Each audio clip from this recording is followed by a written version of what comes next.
Hello, everyone. Welcome.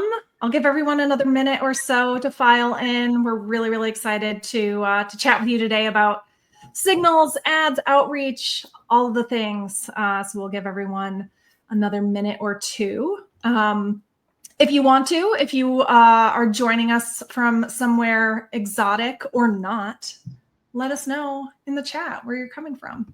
I feel like exotic in the SaaS space usually is more like small towns instead of truly exotic. Yeah, Exactly. But Boise, Idaho, the little There you exotic go. space. Yeah. Good old Clarkston, Michigan for me. So, yeah. Get Yeah. it. Baltimore. Shout out to Exotic. Baltimore. Super exotic. For sure. Amazing. All right. Well, I think we could probably get started here. Hello and welcome, everyone. I am Jess Cook, head of marketing at Vector. We are a contact-based advertising platform, and we make it very easy for you to build smaller, more effective, harder hitting ad audiences, and super fun company. I've been here since about February, and we're doing all kinds of fun stuff, including things like this with our good friends like Isaac Ware at UserGems. I'll pass it to you. Yeah, great to meet everybody through the chat. Looks like we do actually have some exotic stuff in there. Yeah, I head up demand gen at UserGems. So a lot of my role is figuring out how to use signals, and we've been doing this for years now.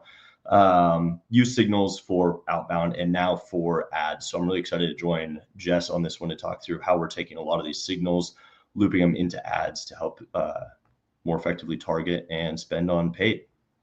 Amazing. All right. Well, let's get right into it. I'm going to bring our glorious slides on stage here. We've done the introductions. I can move forward here. Okay. Amazing. So something that we wanted to bring to you all today was at Vector, we recently did some research. We put out a survey to B2B demand gen marketers. We wanted to gauge their confidence and their comfort level in what they're doing in terms of demand gen and generating pipeline today. What does their GTM motion look like today? How confident are they in that?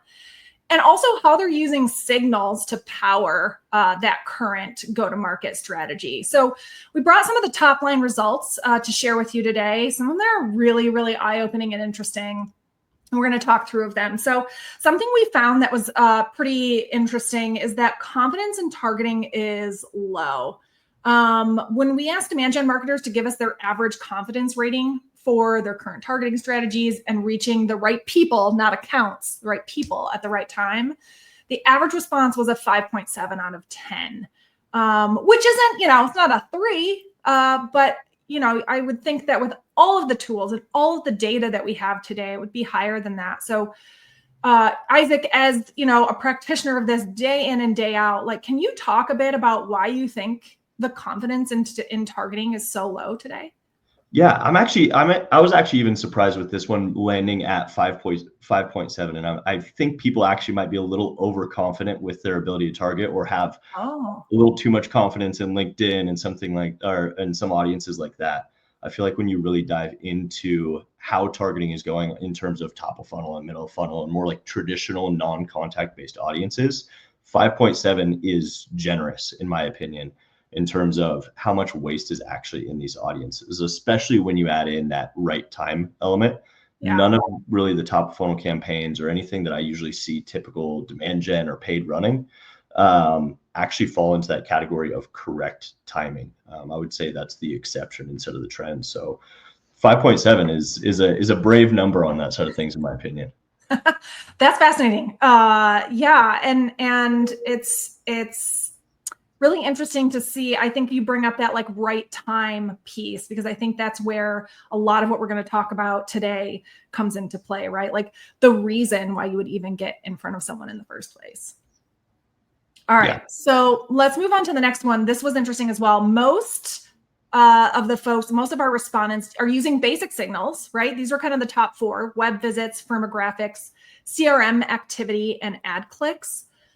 But we found, because some of the options were also more based on behavioral and contact level signals, like competitive research, new hires, past champions, things like that. Those are really underused. And I think some of our research points to why, but Isaac, I'd love to hear your thoughts on why maybe these are the top 4 and why some of those behavioral contact level signals kind of fall to the bottom. Yeah, I think these fall into those more like traditional, like people have been doing this forever. And I think it takes a certain amount of saturation of what people are using in the space for people to feel confident in actually using the specific signals. So like web visits and firmographics and all this feel like very standard and closer, more adjacent to traditional marketing. But the further you get into contact level stuff there's this perceived difficulty of either capturing the data or the processes behind it or systematizing it.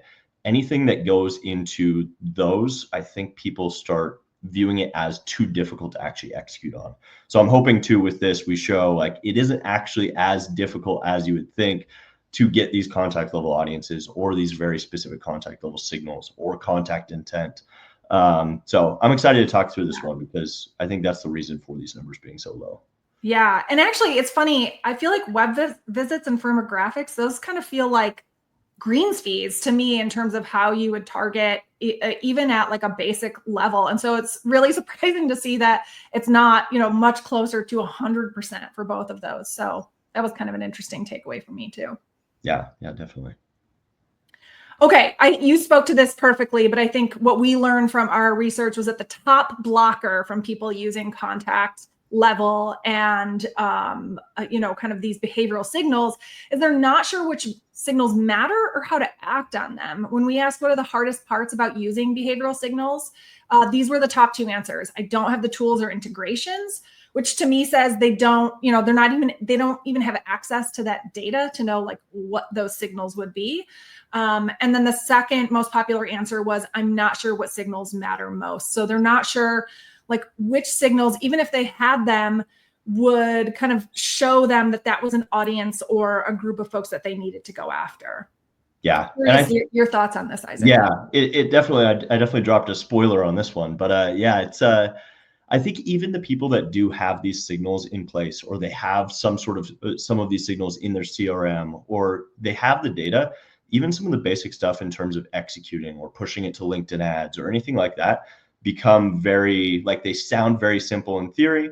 And I think they actually are simple in theory, but when you actually go to execute it, unless you've done it before, it can be kind of daunting. So I think a lot of people have this data either waiting in their CRM or waiting in a signal platform or whatever in their tech stack. Maybe they haven't done the audits to find that, but even if they have, getting it to those platforms seems like a tough task. I've seen it on dozens of calls of people are wanting to do it, but don't necessarily know how. It's almost an analysis paralysis too, if you have the data, right? Because it's like, there's so many things you could do with that. Like what is going to move the needle the most is hard to know sometimes. So I get that. The struggle's real. Yeah. The top ask. So when we asked what would improve your paid campaigns right now the most, the top answer at 38% of respondents was more clarity on who's in market and engaged. And that's at the contact level, like who specifically is looking for a solution like mine, understands my problem, or knows my brand or my competitors.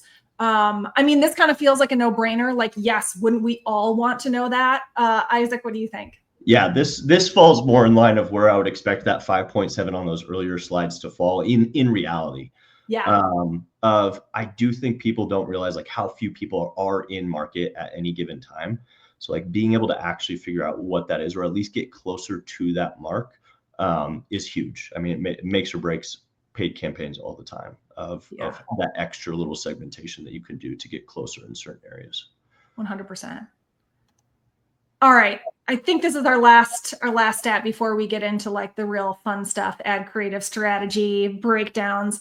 But this one, obviously not a surprise, but fear of wasted budget and missed pipeline is high. So biggest fears as B2B marketers right now, top 2 answers, not hitting pipeline targets and wasting budget on low quality leads. That not hitting pipeline targets being the top answer by quite a bit there. So Obviously, that is something I think all B2B marketers are concerned with, right? That is what we're gold on every quarter. It's what builds trust between us and sales. Like that, it's a pretty valid fear. And I think it's getting harder. It's getting harder in this, world where AI is eating away at organic traffic, and the inbox is really, really crowded, and all of these things that are happening in this kind of new market ecosystem, like these fears are building. Yeah, and I think this is really interesting too, like especially the wasting budget on low quality leads. I feel like people should still be more afraid of that. Yeah. And I've seen it too often too, where people are still going for volume plays instead of focusing in on quality on these leads. There's so many downstream effects too of like how it impacts your sales cycle and the wasted time on the AE side and all these other costs that start happening when you start spraying and praying with outbound, spraying and praying with ads. So yeah, I think people should be a touch more afraid of that wasted budget. Yeah, you 80%. Where are you? You should be scared.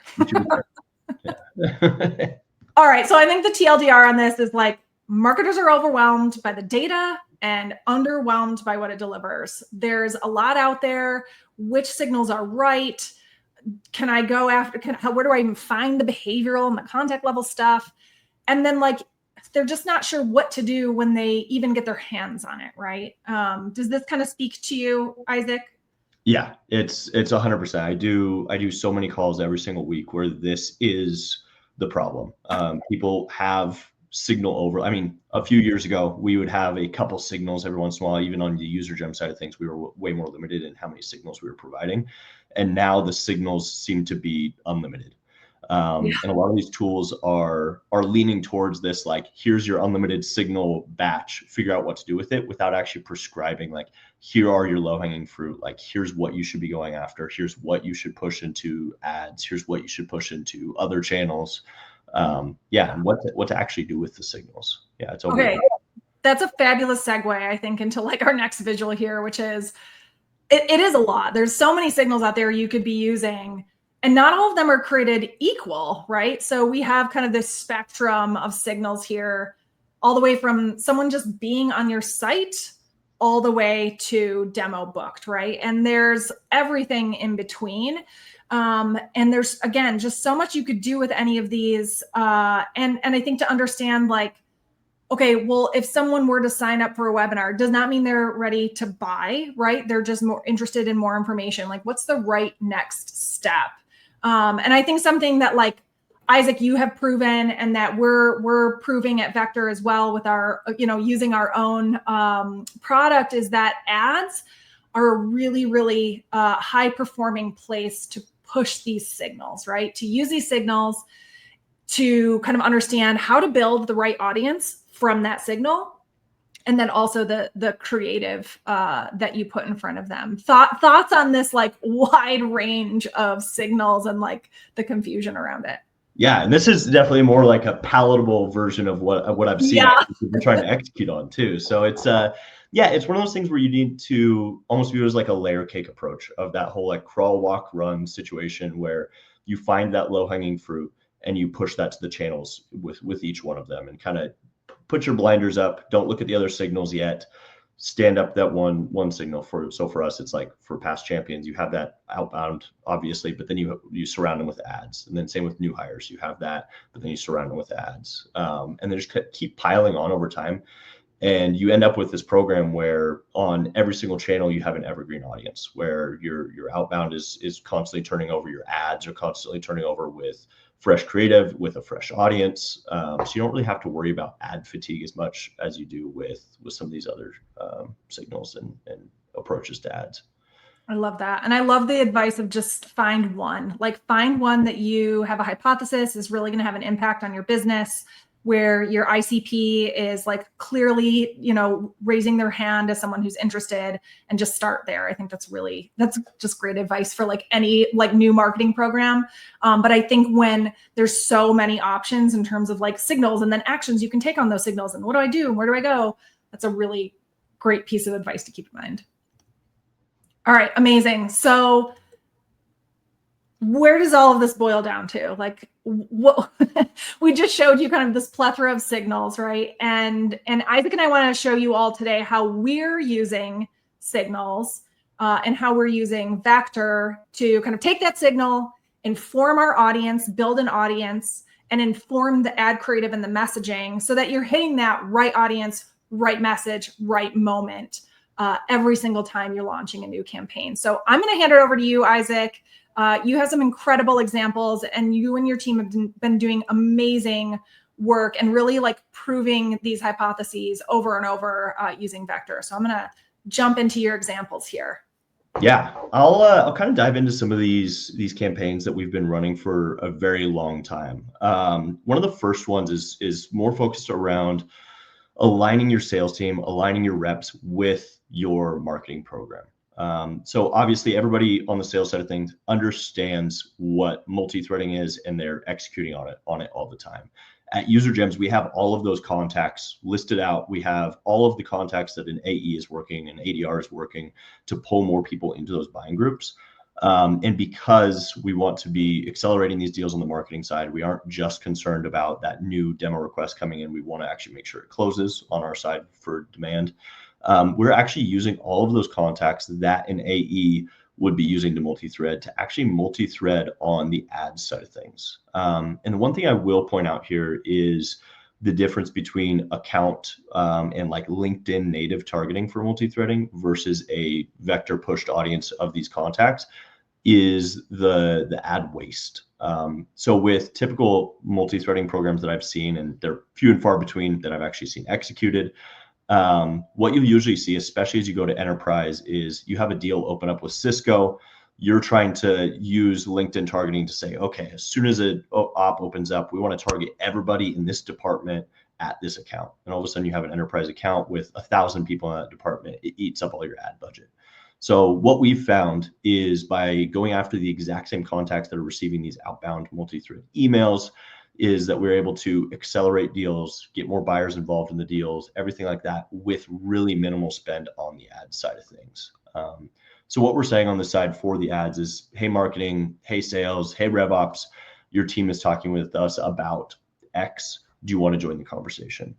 And this one has some really interesting impact too, where you will get some of these demo requests through on these ads, but then you'll also see it mentioned in gong calls. You'll see these ads mentioned in gong calls. AEs will say, hey, yeah, this person joined because they got a Slack with a screenshot of this ad. They wanted to get involved in the conversation.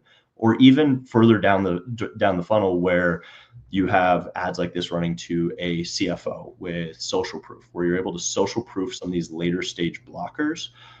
So when the deal does progress to a point where they are involved, they've been getting these ads with social proof, or just even that brand awareness is helpful for kind of removing that speed bump in the sales cycle. Yeah, I love this. And talk to me a little bit about how like you're building audiences while you're inside of Vector. Like where are you getting the input from? And then inside of Vector, kind of what are you doing to push out to all of the channels where this is going? Yeah, it's not super sexy, and it's very simple. Our CRM has those opportunities, so we have those as just a filter for a view in Salesforce. So those live in Salesforce. A lot of those are actually built for you already. If you have an ops team, a lot of these reports exist. So even if you aren't great in Salesforce, it's still easy to stand up these segments. We just select that in the workflow within Vector. We have it pushed to, if sometimes we have Slack for like the website visit versions of these audiences, but then for us, we just push it directly to LinkedIn. Vector's enriching whatever else we have in terms of contact information. So maybe we have the work email in Salesforce, Vector's coming in and pushing more of the enriched version of that contact into LinkedIn. And we're seeing match rates in that like 85 to 90 plus range for these. Which again, really important once you get into these more niched down signals and smaller audiences, having a higher enrichment and higher match rate on LinkedIn is really important. So you can hit that threshold. Absolutely. Super key. Okay. Love this one. Let's move on to the next one. This one's great too. Yeah. So this is one of our new ones where we're taking a competitor intent signal. So for us, this is around Clay. Clay customers make great UserGems customers for us, whether they're kind of using Clay for these very specific niche signals or experimenting, and then they want to take these outbound specific signals and pull that out of Clay to save a bunch of money, whatever, higher data quality. So for us, what we've done around this is say, hey, if somebody is high intent for Clay, they're researching how to do a bunch of stuff with Clay, we're taking that contact level intent from Vector and we're pushing that into LinkedIn to push to a really solid comparison page. So for us, we're using quotes from Clay on this page, from their founder, from Clay agencies, all that good stuff, to actually help people with that decision. Because we know Clay has a place and we know where UserGems fits into that kind of go-to-market motion if people have Clay existing. So for us, this has been around like 3 to 4 times the normal click-through rate on average for these ads. So yeah, being able to get to people when they're researching competitors is huge. I love that because you're using competitive research as kind of the signal, but you're saying that like this is a very complementary part of the stack if you are a good fit for UserGems. And so like, yes, the signal is competitive research, but you're actually like going in with a message that's like, no, we work together and this is why like it's perfect for each other. I love that. That's yeah, and I think that level of honesty is huge. So when you are using like a vector competitor intent signal, one of the biggest things is to be very honest with like that comparison. People hate when you say like, no, we're just rip and replace. There's no other thought to it because people first off just don't trust that. They really want to actually get the honest truth around where each tool fits in. Because if we're honest, every tool has their place. Totally. Love that. All right. One last one from you, Isaac. Let's hear about it. This one's been running for years, and Vector made this very easy on the contact push side of things for us. So we're taking those champion job changes. So previous champions from another previous customer that have landed in a new ICP account. So we're saying, hey, everybody that landed a new ICP account in the last 90 days, that's Director Plus and Sales, Marketing, Ops, we're pushing these out to help bolster our outbound motion around this. So we are generating demo requests through these ads, but we're also seeing an increase in reply rates around this as well. So we're saying congrats to the new role. We're pushing ads around like 90-day checklists when they landed that new role so they're more comfortable. Just staying in front of them after that role change because they know you. If you want to include, maybe remind them of previous success with your tool in the past. These are just a great always on, low cost, low hanging fruit ad to run around that signal. I love this one because, even if you're not getting the demo from that, right? Just the association that UserGems is sophisticated enough to put an ad like this in front of me and know that I have changed roles. There's something there that just speaks to like, it elevates the brand to this very sophisticated tool. And okay, when that kind of, I'm in this new role, first 90 days are going to be nuts. But like when I get to the point where I'm starting to evaluate tools, like I'm going to remember that. I think that's such a fantastic play. Yeah. And also just keep it light. I mean, we don't need to, on the outbound side, push a gift. On this side, you can push a gift through the ads if you really wanted to, or just stay in front of them, keep it human, just congratulate them. And if your tool is good, I mean, you'll see conversions even through something like this. Yeah, 100%. I think something we talk about a lot is there's a kind of a uncomfortableness if you see an ad that's like, we saw you on our site, right? We know what you're doing, and there's the kind of better way to go about it is to build this level of like serendipity, right? It's very much like when you go shopping for a car and then all of a sudden you start seeing that car everywhere. That's the idea, right? Like you just want to be like, man, this company is everywhere and the messaging is spot on. It's speaking to me at all the right moments for all the right reasons. So yeah, I think there's something really great that you and your team are doing there to build that serendipity through ads. Yeah. And also just looking bigger than you are too. I think it builds that confidence around it too, of like, we get that comment constantly at UserGems when people know that we're sub 100 employees, people are always shocked. It's a great benefit on that side too. Yeah, totally. All right. Amazing. Thank you, Isaac. I'm going to jump into a couple of vector examples as well. So We are drinking our own champagne, as I like to say it, over here at Vector, and running some of these strategies as well with different signals in different ways. So this first one I wanted to bring was another competitive research play. This one we're not playing quite as nice as Isaac was. This one we are taking competitive research as the signal, and we're pairing that with some the intent topic. The research that's being done is around competitors in Flu2. And we're filtering that down by some job titles. And we're also adding some known contacts in there of Influ2 customers. So this audience is made up of those who are doing research on Influ2, who are in our ICP, and also contains Influ2 customers. And we're putting an ad like this in front of them about, why do Influ2 users prefer Vector, and kind of the differentiators between us and Influ2, right? Again, like Isaac said, there's space for everything in your stack. It just has to make sense for your business. And the idea is that maybe Vector makes more sense for someone than Influ2. If not, that's their prerogative, right? But if it does, good for us. And plus, I love just the nod to the brand. Plus, how cute is this guy, right? Who wouldn't love that? Yeah, I feel like, even if you aren't being as quote unquote nice about it like we are, I think there is something to be said for bluntness within ads too. Yeah. I'm just calling out the competitor if you want. Push it to an honest landing page. We see it move the needle. Yeah, for sure. All right, next one. We're big on content over here. And if you know me and my background, man, I love a good newsletter.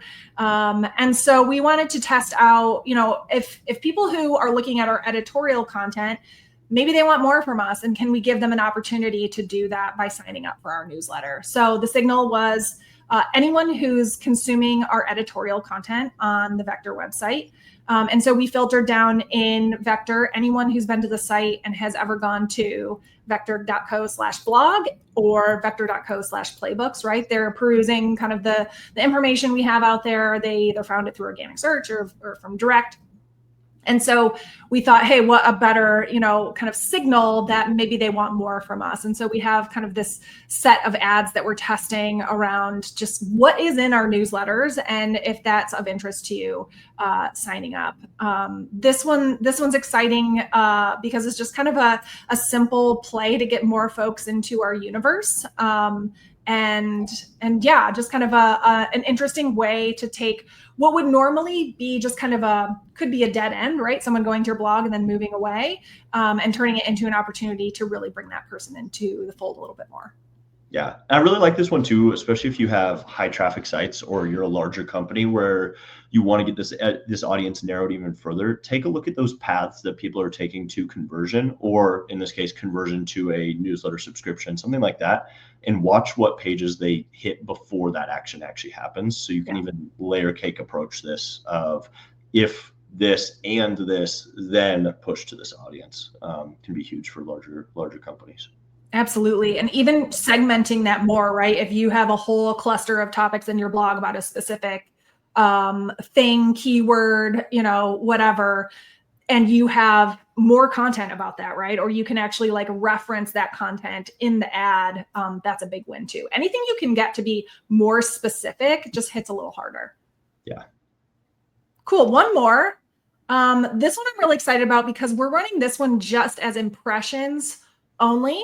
And this one's a fun one. So we're headed to Inbound. We don't have a booth, but we're actually co-sponsoring an event with the UserGems team, and we're going to be out and about. We're going to be seen. We're going to make ourselves seen there. And so we wanted to have a bit of awareness before we got there with, some of the folks that are going to be there, who are potentially considering some sort of tool like ours. And so the signal here is event attendees, right? Anyone who's going to be at Inbound. And so we had kind of a list of potential registrants. And then we also took a look at, just folks in the San Francisco area and narrowed that down by job title as well. So we have this really nice, robust audience of people who could potentially be at the Moscone Center at the same time as us. And if they see us walking around in our vector gear or, handing out vector swag at some point, they'll at least have been exposed to us, right? That idea of just like, oh, I've seen you around, even at least once, is helpful rather than someone just meeting you cold and I've never heard of you. What do you do? So love this play. Really excited to see, when we get to inbound, if anyone mentions these while we're there. Yeah, I love these, especially for non-traditional event companies too, where like you said, are not doing a booth or something like that. We've messed around with this, and the amount of conversations it sparks too. If you get creative with it, get self-aware about the ad, it stands out to people, especially with these narrowed audiences. Don't be afraid to go a little bit higher on the frequency too. Get that brand recognition. Even 4+ frequency on these can be great. Love that. Great point. Okay. Well, we want to open up the floor. If anyone has any questions, Isaac and I are here to answer them. Would love to, just kind of share our thoughts and how we've been doing this and help make it a little easier for you all. Don't all ask questions at once. You always have to have one or two people to warm up the room, Yeah, I know. Bueller. Yeah, I'm actually really curious too what other signals people are attempting to run right now, because there's some really interesting custom signals that people are gathering, whether that's with Clay or other tools, and trying to figure out how to use them. We see it all the time on the outbound side of things, of like how people are trying to gather some of these either with Clay or agents or anything like that. Totally. Even one that we're looking at right now that isn't just something you can easily really get to, but makes a lot of sense for us, is like the number of ads a company is running at the given moment that they're showing, some sort of interest. So that one's been helpful because that's what we do. And so it's like, if there's a very small number of ads, we're probably not a great fit, but if they're running, a great deal of ads, we might be able to help there and give them some incremental lift. And Shiro asked are you using engagement info from LinkedIn ads? How we're actually using this with Vector is around open op opportunities and our ABM accounts. So what we're doing in Vector is saying, if this account is tagged as an ABM target account for this month and they visited the site, we actually are tagging in the rep on that one. So we don't want to necessarily say like, hey, ADR, AE, as soon as this visit happens, like outbound them immediately, but it can be a really good signal for them. So like, if they maybe have something in the works there, they've been trying to figure out who to reach out to there. They've sent some outbound, but there's not really any triggers. But that target account has visited the site, maybe through an ABM ad or some other source. It can be a really good trigger for the reps to get some traction on the account. The other one I will say too is with open opportunities. So for these open opportunities, as soon as they visit the website, depending on stage too, you can tag in the rep that's associated with that account to help work through those. So if you are running multi-thread ads or something like that, it can be a really good way to have more of a downstream engagement with the ad as a notification for those reps. Love that. Eric asks, which one is working best for you guys? Yeah. On our side, our bread and butter is the job change one. It's such a simple one to run. It's always on. It gets great responses on that side of things. So it's one of our standards on that side of things. And then I would say second for us right now is newer, but it's those competitor intent ads. We haven't seen many of these quote unquote intent signals from any other provider actually provide a lift in engagement, click-through rate, everything like that, like these have. It's fascinating. Again, our program is super new. Isaac is like my Yoda for all of this. And I'm just a young Padawan. But something that I noticed this morning that I was really excited about was with those inbound ads. Their dwell time on those ads were 5 to 6x, just like a typical kind of conversion ad, right? And so that was pretty exciting to see that somebody would sit on an ad and kind of ponder it for that long when the only goal I'm going for there is just like to have someone see it. So that was pretty exciting. Yeah, I think that is an underrated thing to approach some of these signals too, is in feed consumption.